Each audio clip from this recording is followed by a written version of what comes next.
Comment ಮಾಡಿದ ಪಕ್ಕದಲ್ಲಿ hype ಅಂತ ಬರುತ್ತೆ. ಒಂದು ಹೈಪ್ ಕೊಡಿ. ಯಾಕಂದ್ರೆ ಹೈಪ್ ಕೊಟ್ಟರೆ ನಮ್ದು ವಿಡಿಯೋ ಆಗಲಿ ನಮ್ದು ಲೈವ್ ಆಗಲಿ ಸ್ವಲ್ಪ ಗ್ರೋ ಆಗುತ್ತೆ. ದಯವಿಟ್ಟು ಹೈಪ್ ಕೊಡಿ. ನಿಮ್ಗೇನು ದುಡ್ಡೇನು ಕಟ್ ಆಗಲ್ಲ. ದಯವಿಟ್ಟು ಹೈಪ್ ಕೊಡಿ ಆಯ್ತು. ನಮಸ್ಕಾರ ನನ್ನ ಹಿತೈಷಿಗಳಿಗೆ. ನಾನು ಚೆನ್ನಾಗಿದ್ದೀನಿ, ನೀವೆಲ್ಲ ಚೆನ್ನಾಗಿದ್ದೀರಾ ಅಂತ ತಿಳ್ಕೊಂಡಿದ್ದೀನಿ. ನಮ್ಮ ಅಣ್ಣನ ಮಗಳು ದೇವಸ್ಥಾನದಲ್ಲಿ ಹರಕೆ ಮಾಡ್ಕೊಂಡಿದ್ಲು. ಅಮೃತೇಶ್ವರಿ ದೇವಸ್ಥಾನ ಹಲವು ಮಕ್ಕಳ ತಾಯಿ ಅಂತ ಹೇಳ್ತಾರೆ. ಆ ದೇವಸ್ಥಾನದಲ್ಲಿ ಯಕ್ಷಗಾನ ಮಾಡ್ತೀನಿ ಅಂತ ಅರಸ್ಕೊಂಡಿದ್ಲು.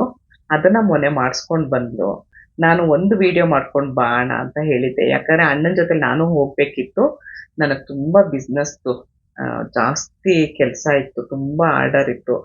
ಯಾಕಂದ್ರೆ 3 ದಿವಸ ಅವ್ರು ಹೋಗಿದ್ದು. 3 ದಿವಸ ನನ್ಗೆ ಹೋದ್ರೆ ತುಂಬಾ ಕಷ್ಟ ಆಗತ್ತೆ ಇಲ್ಲಿ ಅಂತ ಹೇಳಿ ನಾನು ಹೋಗ್ಲಿಲ್ಲ. ನಿಮ್ಗೆಲ್ರಿಗೂ ಗೊತ್ತು ನಾನು ಏನೇನ್ ಬಿಸ್ನೆಸ್ ಮಾಡ್ತಾ ಇದ್ದೀನಿ ಅಂತೇಳಿ. ಯಾರಿಗಾದ್ರೂ ಬೇಕು ಅಂದ್ರೆ ಸ್ಕ್ರೀನ್ ಮೇಲಿರೋ ನಂಬರ್ಗೆ ಆರ್ಡರ್ ಕೊಡ್ಬೋದು. ಅವಾಗ ಅಣ್ಣನ್ಗೆ ಹೇಳ್ದೆ, ಅಣ್ಣ ಒಂದು ವಿಡಿಯೋ ಮಾಡೋಣ ನೀನು ಅಂದೆ. ನಮ್ಮ ಅಣ್ಣ ಪಾಪ ವಿಡಿಯೋ ಮಾಡಿ ಕಳ್ಸಿದ್ದಾನೆ. ಎಲ್ರಿಗೂ ಒಳ್ಳೇದಾಗ್ಲಿ. ಅಮೃತೇಶ್ವರಿ ತಾಯಿ ಹಲವು ಮಕ್ಕಳ ತಾಯಿ, ಮಕ್ಳಿದ್ದವ್ರಿಗೆ ಮಕ್ಕಳು ಭಾಗ್ಯ ಕೊಡ್ಲಿ, ಆಯಸ್ಸು ಆರೋಗ್ಯ ಎಲ್ಲ ಕೊಟ್ಟು ಕಾಪಾಡ್ಲಿ ಅಂತ ಹೇಳ್ಕೊಂಡು ಈ ವಿಡಿಯೋ ಹಾಕ್ತಾ ಇದ್ದೀನಿ. ನೋಡಿ ಆಯ್ತಾ. ದೇವಸ್ಥಾನದ ವತಿಯಿಂದ ನಿಮ್ಮೆಲ್ಲರನ್ನ ಆತ್ಮೀಯವಾಗಿ ಸ್ವಾಗತಿಸುತ್ತಾ, ಸುಮಾರು 2000 ವರ್ಷ ಇತಿಹಾಸ ಇರುವಂತಹ ಶ್ರೀ ಕ್ಷೇತ್ರ ಹಲವು ಮಕ್ಕಳ ತಾಯಿ ಅಮೃತೇಶ್ವರಿ ಅಮ್ಮನವರ ಸಾನ್ನಿಧ್ಯದಲ್ಲಿ ಕ್ಷೇತ್ರದಿಂದಲೇ ನಡೆಯುತ್ತಿರುವಂತಹ ಯಕ್ಷಗಾನ ಮೇಳ. ಯಕ್ಷಗಾನ ಮೇಳಕ್ಕೆ ಸುಮಾರು 200 ವರ್ಷಗಳ ಇತಿಹಾಸದ ದಾಖಲೆಗಳೆಲ್ಲ ಇವೆ. ತಾಯಿಯ ಸಾನ್ನಿಧ್ಯಕ್ಕೆ ಬಂದು ಸಂತಾನಕ್ಕಾಗಿ ಅವಳ ಮರೆ ಹೊಕ್ಕು ಸಂತಾನ ಪ್ರಾಪ್ತಿಯಾದ ಬಳಿಕ ದೇವಿಗೆ ಅರ್ಪಿಸುವಂತಹ ಅದ್ಭುತವಾದಂತಹ ಸೇವೆಯೇ ಬೆಳಕಿನ ಸೇವೆ. ಈ ಬೆಳಕಿನ ಸೇವೆಯನ್ನ ಹರಕೆ ಹೊತ್ತು ಹುಟ್ಟಿದಂತ ಮಕ್ಕಳಿಗೆ ಅಮ್ಮನವರ ಹೆಸರನ್ನೇ ಇಟ್ಟು ಕರೆಯುವಂತಹ ಪ್ರತೀತಿ ಶ್ರೀ ಕ್ಷೇತ್ರದಿಂದಲೇ ನಡೀತಾ ಇದೆ. ಅಮೃತ ಆಕಾರದಿಂದ ಶುರುವಾದಂತಹ ಎಲ್ಲ ಮಕ್ಕಳಿಗೆ, ಪುಟಾಣಿಗಳಿಗೆ ಹಲವು ಮಕ್ಕಳ ತಾಯಿಯ ಅನುಗ್ರಹ ಸದಾ ಎಂದು ಹಾರೈಸುತ್ತಾ, ಇವತ್ತಿನ ಸೇವಾಕರ್ತರನ್ನ ಗುರುತಿಸಿ ಗೌರವಿಸುವುದು ಕ್ಷೇತ್ರದ ಆದ್ಯ ಕರ್ತವ್ಯ ಧರ್ಮ ಆಗಿರುತ್ತದೆ. ಹಾಗೆ ಮೇಳದ ವತಿಯಿಂದ ಕೂಡ ಸರ್ವ ಕಲಾವಿದರ ಪರವಾಗಿಯೂ ಕೂಡ ಇವತ್ತಿನ ಸೇವಾಕರ್ತರಿಗೆ ಅಭಿನಂದನೆಯನ್ನ ಅರ್ಪಿಸುತ್ತಿರುವಂತಹ ಕಾರ್ಯಕ್ರಮದಲ್ಲಿ ಸೇವಾಕರ್ತರು ವೇದಿಕೆಗೆ ಬಂದು ನಮ್ಮ ಕಿರು ಪ್ರಸಾದವನ್ನು ಸ್ವೀಕರಿಸಿ ಅಮ್ಮನವರ ಕೃಪೆಗೆ ತಾವೆಲ್ಲರೂ ಪಾತ್ರರಾಗಬೇಕಾಗಿ ವಿನಂತಿಸುತ್ತಾ, ಕುಮಾರಿ ತನುಷಾ ರಾವ್, ಲಾವಣ್ಯ, ಇವರೆಲ್ಲರೂ ಬೆಂಗಳೂರು ವೇದಿಕೆಗೆ ಬಂದು ನಮ್ಮ ಪ್ರಸಾದವನ್ನು ವ್ಯವಸ್ಥಾಪನಾ ಸಮಿತಿಯ ಸದಸ್ಯರು, ಹಿರಿಯ ಸದಸ್ಯರು ಆದಂತಹ ಶ್ರೀಯುತ ಶಿವಪೂಜಾರಿ ಅವರು, ಗಣೇಶ ನೆಲ್ಲಿಬೆಟ್ಟವರು ಕೂಡ ವೇದಿಕೆಗೆ ಬರಬೇಕು. ಸುಭಾಷ್ ಶೆಟ್ಟರು ಕೂಡ ವೇದಿಕೆಗೆ ಬಂದು ಈ ಇವತ್ತಿನ ಸೇವಾಕರ್ತರನ್ನ ಗುರುತಿಸಿ ಗೌರವಿಸಿ ಪ್ರಸಾದ ಕೊಟ್ಟು ಅವರು ಕ್ಷೇತ್ರದ ವತಿಯಿಂದ ನಡೆದಂತಹ ಈ ಕಾರ್ಯಕ್ರಮದಲ್ಲಿ ಅಮ್ಮನವರ ಸಂಪೂರ್ಣ ಕೃಪೆಗೆ ಪಾತ್ರರಾಗಬೇಕಂತ ಹಾರೈಸ್ತಾ ಇದ್ದೇವೆ.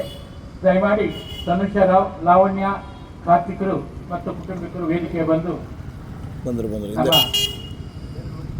ಪ್ರಸಾದವನ್ನು ಸ್ವೀಕರಿಸಬೇಕಾಗಿ ವಿನಂತಿಸುತ್ತಿದ್ದೇವೆ. ಬನ್ನಿ.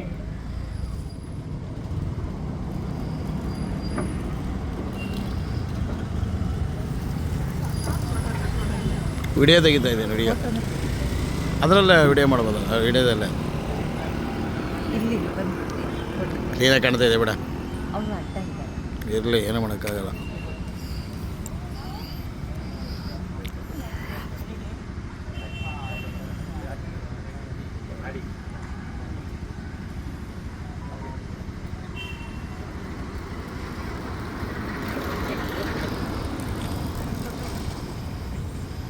ತನುಷಾ ರಾವ್, ಲಾವಣ್ಯ, ಕಾರ್ತಿಕರಿಗೆ ಮತ್ತು ಕುಟುಂಬದಕ್ಕೆ ಕ್ಷೇತ್ರದ ವತಿಯಿಂದ ಅಭಿನಂದಿಸುತ್ತಾ, ಯಕ್ಷಗಾನ ಕಾರ್ಯಕ್ರಮ ಮುಗಿಯುವ ತನಕ ಇದ್ದು ನಂತರ ನಡೆಯುವಂಥ ಚೌಕಿಯಲ್ಲಿ ಗಣಪತಿ ಪೂಜೆ ನಡೀತದೆ. ಅದನ್ನು ಪ್ರಸಾದವನ್ನು ತಾವೆಲ್ಲರೂ ಸ್ವೀಕರಿಸಬೇಕಾಗಿ ವಿನಂತಿಸುತ್ತಾ, ನಾಳೆ ನಮ್ಮ ಆಟ ಕೋಟ ಪುಡುಕೆರೆಯಲ್ಲಿ ಶ್ರೀಮತಿ ಸುಶೀಲಾ ಮತ್ತು ಬಳಗದವರು ಎಲ್ಲ ಸದ್ಭಕ್ತರಿಗೆ ಒಂದು ಪ್ರಕಟಣೆ. ನಾಡಿದ್ದು ಹೊಸ ವರ್ಷದ ಶುಭಾಶಯದೊಂದಿಗೆ 9, 10, 11 ಶ್ರೀ ಕ್ಷೇತ್ರದಿಂದ ಗೆಂಡೋತ್ಸವ, ತುಲಾಭಾರ ಸೇವೆ, ವರ್ಧಂತ್ಯೋತ್ಸವ ಕಾರ್ಯಕ್ರಮ ನಡೀತದೆ. ಆ ಕಾರ್ಯಕ್ರಮಕ್ಕೂ ತಾವೆಲ್ಲರೂ ಉಪಸ್ಥಿತರಿದ್ದು ದೇವಿಯ ಪೂರ್ಣಾನುಗ್ರಹಕ್ಕೆ ಪಾತ್ರರಾಗಬೇಕಾಗಿ ವಿನಂತಿಸುತ್ತಾ, ಬರುವ ಮಾರ್ಚ್ ತಿಂಗಳ 1ನೇ ತಾರೀಕು ವಿಡಿಯೋ ನೋಡಿದ್ರಲ್ಲ, ಇಷ್ಟ ಆದ್ರೆ ಒಂದು ಲೈಕ್ ಮಾಡಿ, ಶೇರ್ ಮಾಡಿ, ಕಮೆಂಟ್ ಮಾಡಿ. ಮತ್ತೆ ನೀವು ಕಮೆಂಟ್ ಮಾಡಿದ ಪಕ್ಕದಲ್ಲಿ ಹೈಪ್ ಅಂತ ಬರುತ್ತೆ, ಒಂದು ಹೈಪ್ ಕೊಡಿ. ಯಾಕಂದ್ರೆ ಹೈಪ್ ಕೊಟ್ಟರೆ ನಮ್ದು ವಿಡಿಯೋ ಆಗ್ಲಿ, ನಮ್ದು ಲೈವ್ ಆಗ್ಲಿ ಸ್ವಲ್ಪ ಗ್ರೋ ಆಗುತ್ತೆ. ದಯವಿಟ್ಟು ಹೈಪ್ ಕೊಡಿ, ನಿಮ್ಗೇನು ದುಡ್ಡೇನು ಕಟ್ ಆಗಲ್ಲ. ದಯವಿಟ್ಟು ಹೈಪ್ ಕೊಡಿ ಆಯ್ತಾ. ಯಾರ್ಯಾರು ಈ ವಿಡಿಯೋ ನೋಡ್ತೀರಾ ಒಂದು ಹೈಪ್ ಅಂತ ಕೊಡಿ ಇನ್ಮೇಲೆ. ಥ್ಯಾಂಕ್ ಯು, ಧನ್ಯವಾದಗಳು. ಜೈ ಶ್ರೀರಾಮ್.